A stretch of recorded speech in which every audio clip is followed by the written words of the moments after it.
Hello friends, मैं मसरत अब्बास। और कुछ वीडियो मैंने बनाया कैरेंस की जो कि आप लोगों ने देखी और काफ़ी ढेर से क्वेश्चन भी उसके ऊपर आए। तो कुछ क्वेश्चंस हैं जो कि उसका मैं रिप्लाई आपको करना चाह रहा हूँ। अब हर किसी को रिप्लाई नहीं कर पा रहा हूँ, लेकिन करीब करीब मान के चलिए कि सबके सवाल दो चार ही हैं जो कि सब ने रिपीट किया है। एक तो ये कि इंजन अंडर पावर है, कह सकते हैं अंडर पावर है, क्योंकि मेरी भी जो लास्ट कार थी वो फोर्ड फीगो थी। जो उसका पावर था, डीजल थी, वो इसमें नहीं है।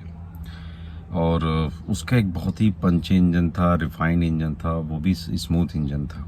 लेकिन उसमें एक दो इशू थे जो कि पुरानी होने की वजह से आए या शुरू से थे, पर उस टाइम तो एक जोश होता है, फील नहीं हुआ। उसकी स्टेयरिंग पावर स्टेयरिंग नहीं थी, वो हाइड्रोलिक थी, थोड़ा भारी चलती थी। उसके गियर शिफ्ट, दोस्तों गियर शिफ्ट ये समझिए डीजल गाड़ी अगर है तो थोड़ी गियर भारी चलेंगे। प्लस क्लच क्लच भी उसका भारी चलता था। गाड़ी चलाते चलाते मुझे पैरों में दर्द हो जाता था। मुझे प्रॉब्लम जानते हैं आप, कुछ ना कुछ रहती है, अर्थराइटिस ये सब वगैरह। तो ये सब वजह से मैंने डीजल गाड़ी को छोड़ के मैं पेट्रोल में आया।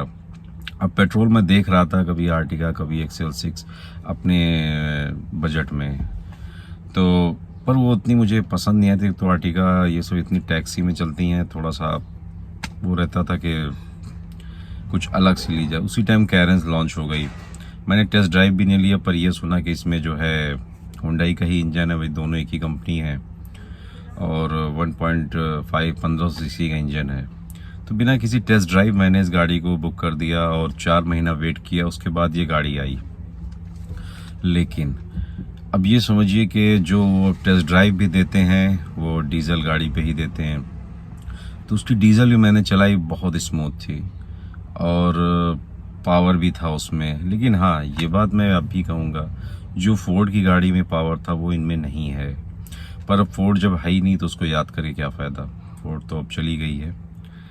तो अब एक हम लोग के पास समझिए एक ऐसी कंडीशन आ गई कि गाड़ी तो रखनी पड़ेगी, भाई एक ज़रूरत है घर की।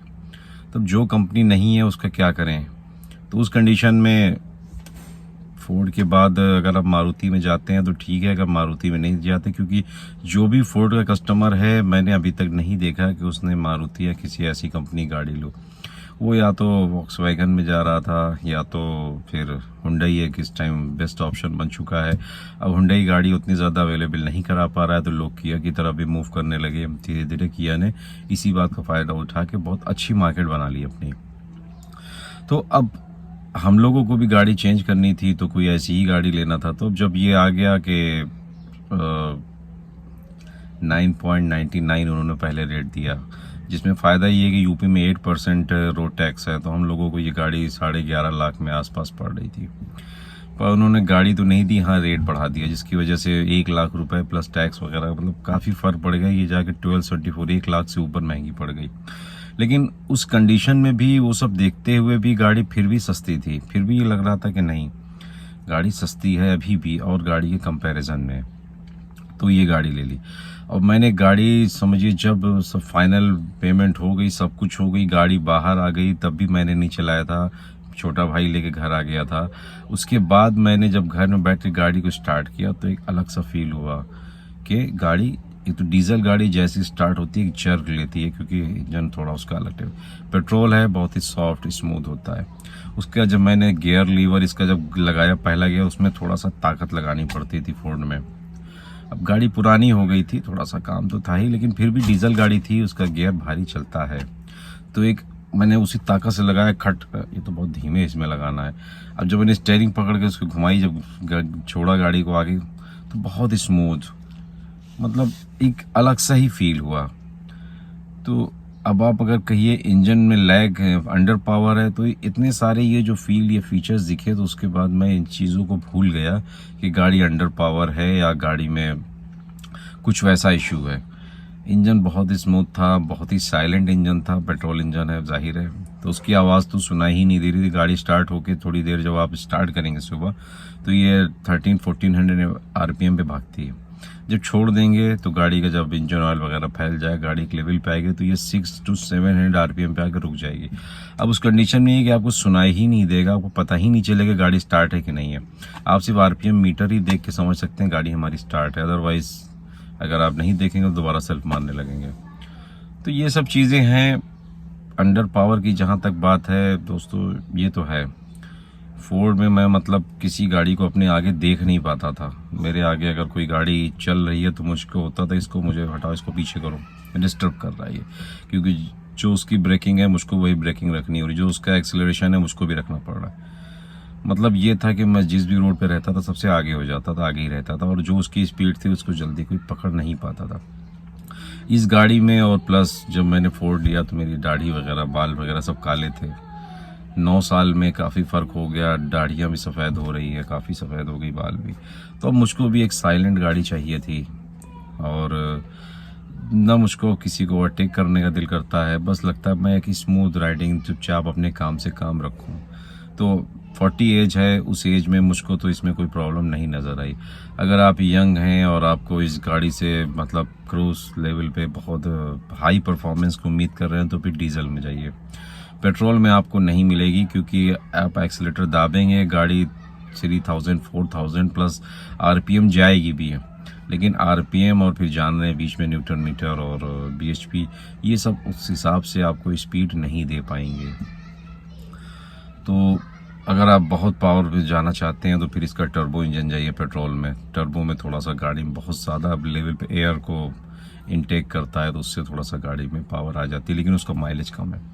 अब ये इतनी बड़ी गाड़ी आप भी जान रहे हैं, 7 सीटर है, काफ़ी अच्छी हाइट है, रोड पे एक अच्छा प्रेजेंस दे रही है। उस कंडीशन में सिटी में 12-13 मतलब सिटी प्लस हाईवे थोड़ा मिक्स। अगर आप कोई ऐसे शहर में रहते हैं जो कि हाईवे पे है तो आपके लिए बहुत बढ़िया है, लेकिन जैसे हम लोग हैं करेली चौक, ये सब एरिया में है, तो हम लोग को मतलब मान के चलिए कि 10-11 शहर में आ जाता है जो मीटर में दिखा रहा है। क्योंकि मैं वो भी इसमें देखिए कंपेयर, मैंने आपको एक वीडियो दिखाया था भाई, डिस्टेंस टू एम्पिटी प्लस गाड़ी कितनी चली कितना दिखा रही है, आप उससे कंपेयर कीजिए। तो वो 12-12.5, तो मैंने कहा 1 किलोमीटर 1.5 और कम कर दीजिए। तो उस कंडीशन में सिटी में भी ये 11-12 तक दे रहे, और जब मिक्स हो जाता है तो 13 प्लस 14 चली जाती है, क्योंकि हाईवे तो थोड़ा ही से मिल रहा है। जब फुल हाईवे पे चलते हैं तो 17 प्लस, जो मैंने आपको पहला वीडियो दिया था। मतलब ये कि इंजन इसका बहुत ज़्यादा कोई हाईटेक वाली टेक्नोलॉजी तो नहीं है ना, कि इसमें लगा हुआ है बूस्टर लगा है और टर्बो, कुछ ऐसा नहीं है। नॉर्मल इंजन है, एक पेट्रोल का नॉर्मल इंजन जिसको बहुत ही रिफाइन किया गया है, एकदम जिससे कहिए देसी टाइप का इंजन। तो मुझे नहीं लगता ना इसमें जल्दी कोई प्रॉब्लम उस तरह की आने वाली, जैसे इंजन में टर्बो ख़राब हो जाए तो गाड़ी में स्मोक आने लगता है, ये सब चीज़। मतलब आपको लॉन्ग टर्म रखना है गाड़ी को, 10-12-15 साल रखना है, या आपने सोचा बस अब इसी पे ही ज़िंदगी चलनी है, तो उस लिए किया कैरेंस 1.5 पेट्रोल बहुत बेस्ट है। आपको अब 40 प्लस जा रहे हैं, आपको एक ऐसी स्मूथ गाड़ी चाहिए जिसमें आप पूरी फैमिली को लेके चल सकें और माइलेज भी आपको अच्छा मिले, प्लस एक रोड प्रेजेंस भी गाड़ी का है भाई, लंबी चौड़ी गाड़ी है और फीचर्स भी बहुत हैं। तो बहुत से लोग पूछ रहे हैं कि मैंने बुक किया है, मैं ले लूं, ले लीजिए, कोई डाउट नहीं है।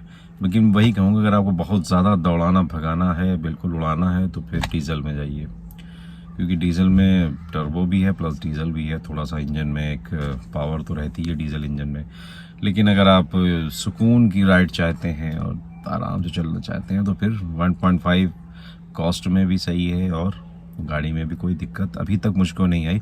1-2 दिक्कत जो मैंने बताई, हेडलाइट का इशू, कि इतना पैसा लेने के बाद भी हेडलाइट उस तरह नहीं है, मतलब ठीक है। अब जिस दिन बारिश हो जाएगी, जब ग्लास में जब ट्रांसपेरेंसी कम हो जाएगी तब दिक्कत होती है, और अदरवाइज़ ठीक है, चलता है। अब इस बीच मैंने बताया कल भी मैं गया था, रोज़ जा रहा हूँ 50-60 किलोमीटर सिटी से निकल के हाईवे में, फिर वापस आता हूँ 25 तक जाना, 25 तक आना, जिसमें 6-7 किलोमीटर हाईवे ठीक ठाक मिल जाता है। उसके बाद बाकी फिर थोड़ा कम ट्रैफिक, फिर जब घर से निकलता हूँ 8-10 किलोमीटर बहुत ज़्यादा ट्रैफिक, तो मिक्स में भी एवरेज जो है 13 तक टच कर जाता है। अब उसको मैं 1-1.5 कम कर दूँ तब भी 11:30-12 दे रही है। अब आप ये देखिए ना, आप XUV 700 भी लेते हैं, या डीजल की बात कर रहा हूँ, कोई भी गाड़ी लेते हैं जिसमें आप 20-22 लाख रुपए खर्च कर रहे हैं, थोड़ा पावर भी ज़्यादा दे रही है, लेकिन माइलेज तो वही है ना 10-11। अब आपको जो इतनी भी BS6 हैं, आप उसमें डीजल भी भराना है प्लस सल्फ्यूरिक भी डालना है, आप उसकी कॉस्टिंग जोड़िए, उस हिसाब से ये गाड़ी आपको बहुत सस्ती पड़ेगी। सिर्फ पेट्रोल डालना है, उसमें आप डीजल भी डालते रहिए, प्लस जो अलग से लिक्विड आता है सल्फ्यूरिक या सल्फर जो भी बोलते हैं उसको, वो अलग डालते रहिए।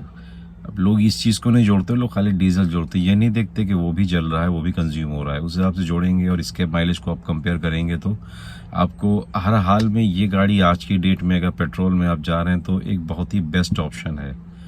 आप मेरी वीडियोस देखिए, मैं पिछले कई सालों से वीडियोस बन रहा हूँ, ना मैं किसी कंपनी से स्पॉन्सर हूँ, क्योंकि इतनी वीडियो चलती नहीं भाई। मैं सिर्फ सच्ची बात कर देता हूँ, मैं न हर चीज़ की तारीफ़ ही कर रहा हूँ, जो है वही बताता हूँ। तो आप देखिए, मैंने कई गाड़ियों किया, लोगों ने उसी बेस पे गाड़ियाँ भी खरीदी, बाद में उन्होंने थैंक्स भी किया, आप उनके कमेंट्स वगैरह देखिए। तो मैं अब भी कह रहा हूँ, मैंने कैरेंस लिया अपने यूज़ के लिए, लेकिन एक ये भी था कि गाड़ी का जल्दी मिल जाएगी, तो बहुत से लोग वेटिंग में हैं, तो मैं उनको बता सकूँगा गाड़ी लेनी है कि नहीं लेनी। इसलिए नहीं बता दूँगा कि मैंने ले लिया, फंस गया, तुम भी फंस जाओ। हेडलाइट का इशू है, आपको गाड़ी लेते ही इसमें एलईडी या कुछ चेंजेस करने होगा। आप पूरी हेडलाइट चेंज करेंगे तो उसकी कॉस्टिंग 80,000 है अप्रॉक्स। तो बेहतर ये आप उसमें एलईडी या उस राम के जो जैसे इसमें 55 वाट या 65 वाट होगा, अब 100 वाट का लगवा दीजिए, तो परफॉर्मेंस उसकी इम्प्रूव हो जाएगी, लाइट इम्प्रूव हो जाएगी। एक ये इशू है। दूसरा इशू जो मैंने कहा गाड़ी टच होती है, वो मेरी गलती कही है या वो मैंने साइड फुट स्टेप लगवाया, जिससे वो इंजीनियर भी बड़ा क्या कहा जाए, बहुत पता नहीं किस टाइप का इंजीनियर है, उसने ये फुट स्टेप है उसके नीचे जो बजाय चपटी उसको सपोर्ट देने का, उसने उसको खड़े में दिया, वो ऐसे ऐसे, जिससे जो है गाड़ी का ग्राउंड क्लियरेंस कम हो गया। तो अक्सर गाड़ी टच कर जाती है, लेकिन उसी में टच होती है, लेकिन प्रॉब्लम ये है कि नट जो उसके टाइट है वो तो बॉडी में ही है ना, धीरे धीरे हिला देंगे उसके, हो सकता है कभी बॉडी ही कहीं से फट जाए। तो इन सब वजह से थोड़ा सा इशू है। वो इशू मेरी ही पैदा की हुई है। आप खाली गाड़ी लेते हैं तो आपको कोई इशू नहीं है। 195 mm ग्राउंड क्लियरेंस है, थोड़ा व्हील बेस ज़्यादा, इसलिए आपको बचाना ही पड़ेगा। आप ये सोचेंगे कि मैं उड़ा दूंगा 195 mm में, क्योंकि व्हील बेस का मतलब एक टायर और दूसरा पीछे का टायर, दोनों की डिस्टेंस ज़्यादा है, इनोवा क्रिस्टा से भी ज़्यादा है। ये क्यों किया गया, इसका फ़ायदा क्या है वो तो नहीं पता, लेकिन किया है कंपनी ने। तो ये सारी चीज़ें हैं, बाकी ठीक है। और कुछ क्वेश्चन होगा आप पूछ लीजिएगा, मैं वीडियोस बनाता रहूँगा बराबर। लेकिन हाँ, धूप में हूँ इस टाइम, गाड़ी बंद है, क्योंकि कुछ भी चलाऊँगा तो साउंड थोड़ा सा डिस्टर्ब होगा। तो प्लीज़ वीडियोस को शेयर कीजिए, चैनल को सब्सक्राइब कीजिए, थोड़ा सा सपोर्ट कीजिए, ताकि और बहुत जल्दी क्रिस्टा का मैं आपको बना के दूँगा, प्लस दोनों का कंपेयर भी करके दूँगा। प्लस जो क्रिस्टा ओनर है वो डेली जो है सिटी में ही गाड़ी चला रहे हैं, हाईवे भी चला रहे हैं, तो मैं उनका भी एक्सपीरियंस, इस गाड़ी को मैं उनको चलवा के उन्हीं का आपको एक्सपीरियंस बताऊंगा कि वो क्या फील करते हैं पेट्रोल गाड़ी जो कि कैरेंस है और डीजल गाड़ी जो कि इनोवा क्रिस्टा है। तो उन्हीं से मैं क्वेश्चन करूंगा, वो आपको इसका रिप्लाई करेंगे। तो ठीक है दोस्तों, ओके बाय।